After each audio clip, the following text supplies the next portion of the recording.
Assalamualaikum warahmatullahi wabarakatuh. Para sepuh, bini sepuh, saha para tamu ingkang kinurmatan, ing dinten punika kula minangka Tanacara badhe nuntun jalane pitonan. Minangka wujud syukur dumateng Gusti Allah Subhanahu wa taala meski sang bayi sampun ngancik yuswa 7 dinten.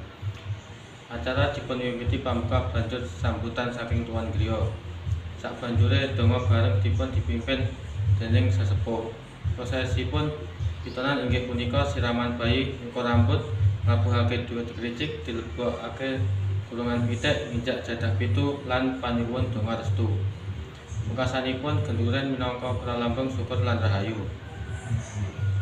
Para rawuh ingkang kinurmatan, mekaten pitonan ing dinten punika kula ngaturaken panuwun sanget dumateng panjenengan sedaya ingkang sampun paring rawuh.